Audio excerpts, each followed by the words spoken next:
Alright, so hello everyone. Welcome to our video lesson. Today we are going to discuss illustrating AAS congruence. At the end of the lesson, you should be able to illustrate AAS theorem and differentiate AAS from ASA congruence. So let's begin. Now previously we discussed about different postulates related to triangle congruency. So the first postulate is SSS, stands for the side. The second one is the side angle side, or SAS, wherein the angle there is included angle. And another one is the ASA, wherein the side here is the included side. ASA stands for the angle side angle. Now, we can determine if the two triangles are congruent by means of this postulate. Now, there is another congruency that we can use to determine if the two triangles are congruent. That is a theorem. We call that as the AAS. So what is AAS stands for? So by definition, AAS congruency rule or theorem states that if two angles of a triangle with a non-included side are equal to the corresponding angles and the non-included side of the other triangle, they are considered to be congruent. So AAS stands for the angle side, and here we need two angles with non-included side. So in illustration, we have here illustration of the angle side congruence. We have two triangles here, triangle GUM and triangle RED. Now, as you can see in the illustration, we can say that angle G is congruent to angle R because of the markings. They have the same markings. Angle M is congruent to angle D. They are congruent because of the markings. And there is a side here. Side GU is congruent to side RE. As you can see, this side is non-included. When we say included, that means that is between the two congruent angles. So if that is included, that should be here. So since that is not in that location, therefore, this side is called non-included side. So here, we can say that the two triangles are congruent because of the angle side congruence. Here is another example of the angle side congruence theorem. So here we have two congruent angles. We name it as angle B, congruent to angle E. We also have the angle C, congruent to angle F. And also the congruent sides, we have side AB, congruent to side BE. So we can say that the angles and the sides are congruent because of their markings. Now, since we have two angles here and non-included side, therefore, we can say that these two triangles are congruent by means of AAS congruence. So in symbol, we can write it something like this in our conclusion. Triangle BAC is congruent to triangle EDF by means of AAS congruence. Now, let's have here ASA versus AAS. So what's the difference between the two? This is very similar to ASA postulate. The AAS is very similar to ASA because it also has two angles and a side. However, the big important difference between the two is where the side is located.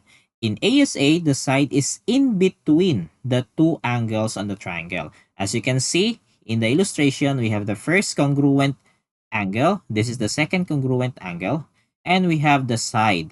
The side is between the two angles. Whereas in AAS, the S here is listed at the end that the side is not in between the angles. As you can see, we have the first angle, second congruent angle, and the side is not between the two angles. So therefore, this side is what we call non-included side. While in ASA, the side is called included. Take note, when we say included, that means that is between the two angles. All right. So here, let's identify if it is ASA or AAS. You can pause the video to guess if this is ASA or AAS. So if your answer is ASA, you are correct. Why is it ASA? Let's identify the congruent angle. So we have here the first congruent angle. Okay, this is the second congruent angle. And where is the side? We can say that this side is congruent. Why? Because they have the common side. This first triangle has a common side, has this side, and the second triangle has also this side. We call this as common side, or in property that is reflexive property, right? So this is congruent by angle, side. Next illustration, you can pause the video. So if your answer is ASA, you are correct. Why ASA? Because we have the first congruent angle. This is the second congruent angle. That is 90 degree because that is a square corner. And a common side. Take note, the common side is a reflexive property, hence that is congruent. So therefore, the two triangles are congruent by means of ASA. What about the third illustration? You can pause the video to guess. So if your answer is AAS, you are correct. Now we have here the non-included side. This side is non-included. And we have also this angle. Now, where is the second angle? This is our first congruent angle. Where is the second congruent angle? The second congruent angle is here. Okay?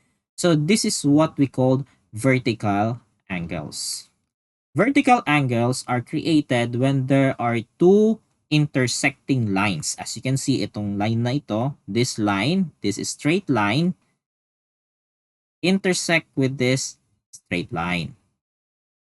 Thus, the angle produced in the opposite angle, that is called vertical angles. And vertical angles are congruent.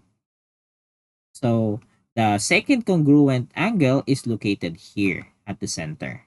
So hence, the two triangles are congruent by angle, angle, side.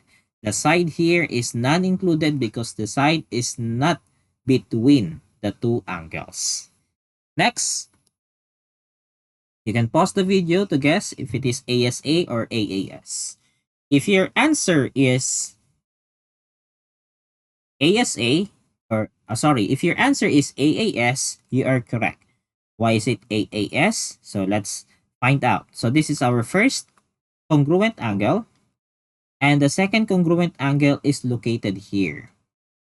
Again, this is also two intersecting line, thus the angles produced is called vertical angles. And take note, the vertical angles are congruent. So therefore, the second congruent angle is located at the center. And since our side is not between the two angles, hence it is called non-included. Non-included side. So our answer is AAS. Alright, so that's all for today. So kindly answer this activity. We're going to check that by our next meeting. So that's all for today. Thank you. God bless. See you next time. Have a good day.